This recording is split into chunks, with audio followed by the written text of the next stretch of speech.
Ada satu cerita Bunda Ya. tentang di zamannya Bani Israel, ya, tentang seorang yang banyak berzina, ya, tapi dia melahirkan 7 nabi Bunda. Oh, wow. Ya, ini Masya Allah. Jadi dia nih banyak berzina tapi bertaubat. Lalu kemudian taubatnya diterima oleh Allah Subhanahu wa taala, lalu kemudian melahirkan 7 nabi. Ya. Jadi ceritanya ada seorang lelaki yang ahli ibadah, ya, seorang ulama ahli ibadah, hatinya hanya cenderung kepada Allah, tidak ada yang lain kecuali Allah. Ya. Kemudian suatu masa dia datang lewat sebuah rumah. Rumah ini ternyata ada seorang yang nauzubillah, ya, seorang yang menjajakan tubuhnya untuk lelaki lain. Kemudian hatinya merasa tertarik. Allah yang buat itu ada rasa tertarik sedikit, ya. Lalu kemudian makin dia lewat makin tertarik, makin dia lewat makin tertarik. Padahal dia tahu bahwa yang dilakukan ini, ya, perempuan ini adalah berzina dan bermaksiat kepada Allah Subhanahu wa taala. Tapi entah kenapa Allah yang buat hatinya, ya, itu ada rasa cenderung, ya. Kenapa ada rasa keinginan untuk kepada wanita tersebut karena saking cantiknya wanita ini. Lalu kemudian akhirnya dikumpulkan uang sama beliau ini, sama ulama ini, ya, dia kumpulkan uang bukan ulama lah, ahli ibadah. Lalu kemudian sampai suatu ketika, ya, ketika uang itu terkumpul, ya, dia tergoda, ya, untuk masuk ke dalam rumah sang wanita tadi dan membayar jasanya. Ketika sudah dibayar jasanya, ya, hampir saja terjadi perzinahan. Lalu kemudian pada saat itu keringatnya turun, ya, dia gemetar. Lalu kemudian kenapa kamu, kata si wanita tadi? Aku takut kepada Rabbku, aku takut kepada Tuhanku, ya. Karena ini adalah maksiat kepada Allah, ya. Lalu kemudian larilah si lelaki tadi, gitu kan, dan aku sudah halalkan itu uang yang kuberikan kepada kamu, dan sekarang aku, ya, sangat takut kepada Tuhanku. Kemudian sang wanita tadi, ya, itu sambil memegang-megang, ya, uang yang baru saja diterima begitu, ya. Dan itu uang yang cukup besar. Lalu kemudian dia berpikir, itu orang tadi, ya, lelaki tadi baru 1 kali bermaksiat, tapi dia sudah takut kepada Robnya, sudah takut kepada Tuhannya. Sementara aku, ya, aku ini sudah banyak sekali bermaksiat kepada Allah. Aku ini sudah banyak bermaksiat kepada Allah. Tapi kenapa rasa takut itu tidak ada dalam hatiku? Ternyata itu menjadi titik di mana sang wanita, ya, sang wanita itu berhenti melakukan perbuatannya. Ya. Allah yang buat semua. Allah yang buat ketika sang wanita tadi akhirnya, ya, bertaubat kepada Allah. Setelah itu dia berada dalam majelis-majelis ilmu. Dia pakai cadar dia, kemudian orang tidak mengenalnya. Lalu kemudian dia berpindah-pindah dari satu majelis ilmu ke majelis ilmu. Makin lama makin dia bertaubat kepada Allah dan makin diberikan rasa takut kepada Allah Subhanahu wa taala. Dan setiap malam wanita ini menangisi kemaksiatannya yang dahulu dilakukan. Sampai kemudian Allah juga yang gerakkan hati wanita ini. Kalau begitu aku ingin lebih bertaubat lagi. Bagaimana kalau seandainya aku bisa menikahi lelaki yang dahulu membuat aku bertaubat? Allah. Ya, apakah lelaki tadi itu masih bisa menerima aku sebagai istrinya? Kemudian dicari informasi. Ya, sang wanita ini sudah bertaubat, sudah menjadi wanita yang lebih baik, ya. Kemudian dia datang, ya, mencari si lelaki, ya, ahli ibadah ini. Ketika sampai di depan pintunya, diketuk pintu, assalamualaikum, ya. Waalaikumsalam. Keluarlah lelaki tadi. Sang wanita ini ketika melihat sang lelaki ada rasa, ya, rasa bahagia karena, ya, bertemu dengan orang yang membuat dia bertaubat. Ya. Kemudian sang lelaki tadi bertanya, ya, kamu siapa? Kemudian, kamu tidak ingat aku? Dibukalah ini cadarnya. Ketika dia buka niqabnya nih, ya, langsung pingsan ini lelaki ahli ibadah ini, gitu, ya. Karena dalam pikiran si ahli ibadah ini, aku dikejar oleh dosaku. Ya, aku dikejar oleh dosaku. Kemudian dia pingsan, bangun, ya, pingsan lagi, lalu kemudian sampai kemudian membawa kepada kematiannya. Meninggal dunia karena takut kepada dosa, ya, takut kepada dosa. Ya, ya ilahi, ya, dosaku mengejarku.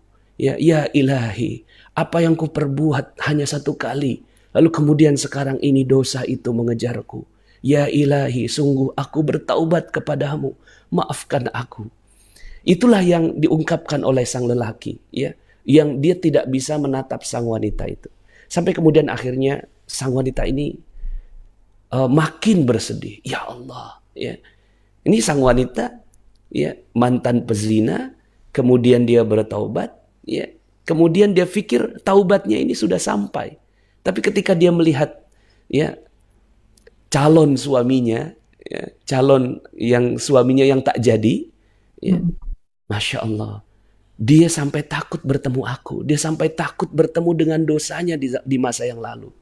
Lalu kemudian akhirnya sang wanita ini, ya, terus saja punya hasrat, keinginan.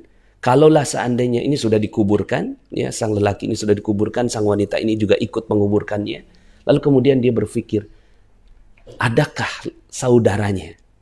Ya, aku ingin menikah dengan saudaranya yang belum menikah. Ditanya kepada warga sekitar, ya, apakah ahli ibadah ini punya saudara? Iya, punya saudara. Dia punya saudara lelaki, orang soleh juga, tapi tidak kaya. Ya, dia tidak punya harta. Tidak apa. Aku ingin mendatanginya. Ketika didatangi, tanpa memperkenalkan diri, lalu, ya, tanpa memperkenalkan diri dia siapa, bertanyalah, wahai, ya, hamba Allah, apakah engkau berkenan untuk menikahi aku? Aku orang yang tidak punya, ya. Tidak mengapa, aku punya beberapa harta. Biarkan aku, ya, melayanimu sebagai hamba Allah Subhanahu wa taala. Aku ingin bertaubat kepada Allah, ya, dan menjadi istrimu, dan aku akan layani semua keperluan-keperluan hidupmu.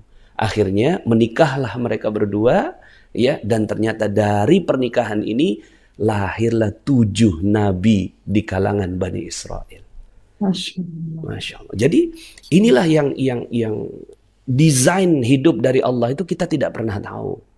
Allah Subhanahu wa taala meletakkan hidayah kepada siapa kita tidak pernah tahu.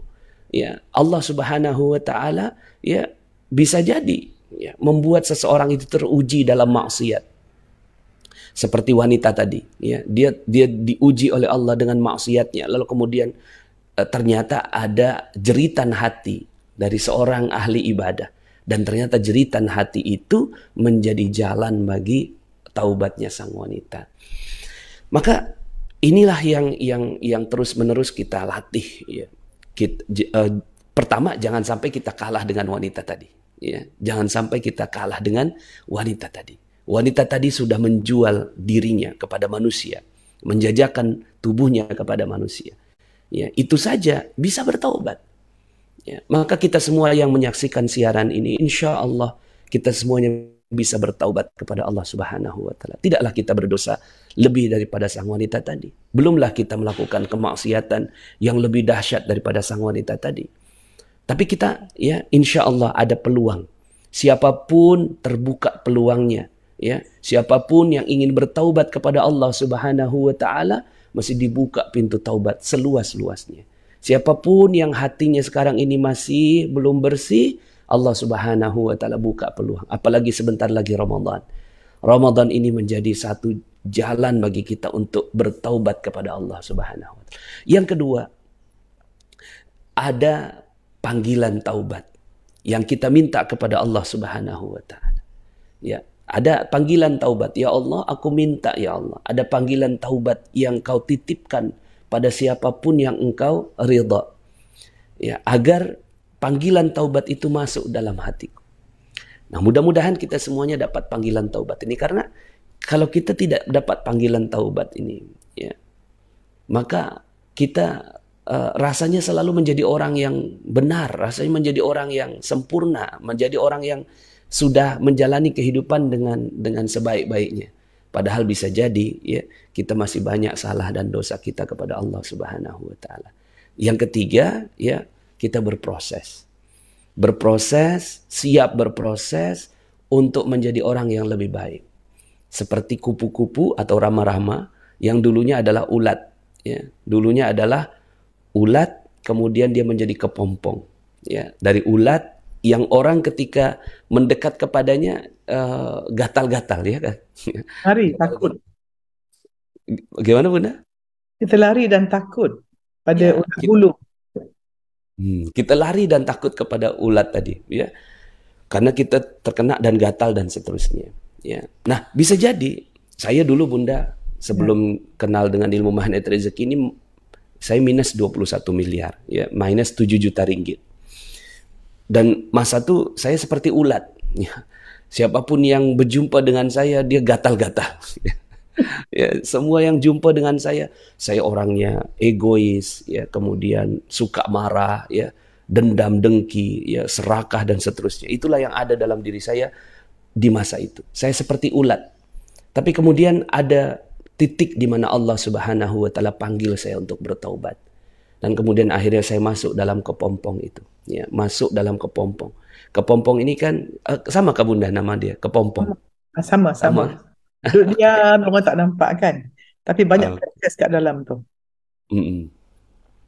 Banyak proses di dalamnya kepompong. Lalu kemudian setelah itu di dalam kepompong itu, setelah itu dia berubah menjadi ya rama-rama yang bermanfaat untuk manusia, bermanfaat untuk masyarakat, indah dipandang. Kemudian dia juga membantu penyerbukan, membantu pohon untuk bunga untuk bertumbuh dan seterusnya. So, jadilah orang-orang yang seperti ini berproses, ya, siap berproses. Nanti di bulan Ramadan kita berproses menjadi manusia yang masuk ke dalam kepompong. Ya, kita berproses, kita serius, sungguh-sungguh, ya, tinggalkan sejenak, ya, kehidupan-kehidupan dunia yang melenakan. Tinggalkan kemaksiatan-kemaksiatan yang dulu kita pernah lakukan. Ya, dan di bulan suci Ramadan kita minta ada panggilan taubat. Ada satu hari, satu malam yang betul-betul menjadi ya titik perubahan untuk kita. Dan yang keempat, ya hikmah dari kisah tadi adalah tidak putus asa. Terus bergerak, dia berproses. Mungkin proses itu ya seperti tadi si wanita tadi. Seandainya si wanita tadi ketika dia berjumpa dengan ahli ibadah ya, yang menyebabkan dia bertaubat, lalu kemudian dia berhenti, sudah meninggal dunia, ya sudah, ya dia berhenti, ya. Maka tidak terjadi kisah 7 nabi yang lahir dari ya, wanita tadi. Tapi karena dia tidak putus asa, dia terus minta pengampunan dari Allah Subhanahu wa taala agar hati dia bersih, maka lahirlah 7 nabi, ya, tidak putus asa ini.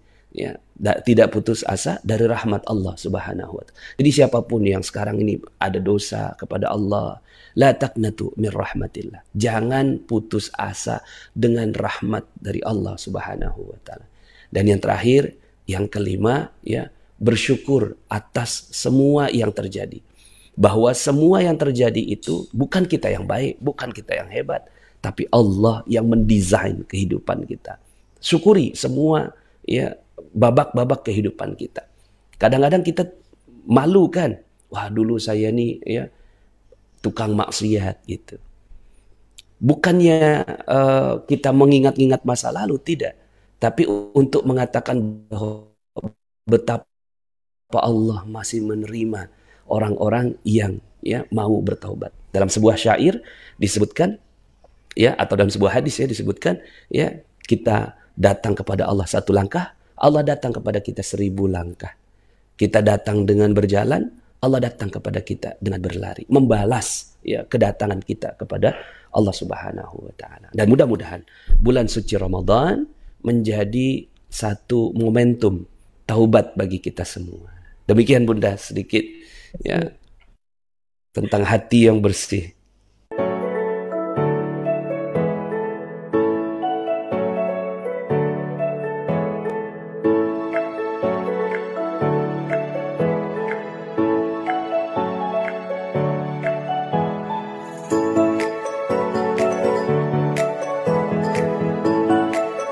Bismillahirrahmanirrahim. Assalamualaikum warahmatullahi wabarakatuh. Bagi teman-teman yang belum subscribe dan baru saja menemukan channel ini, silahkan subscribe. Insya Allah Anda akan mendapatkan materi-materi yang terbaik dari channel ini.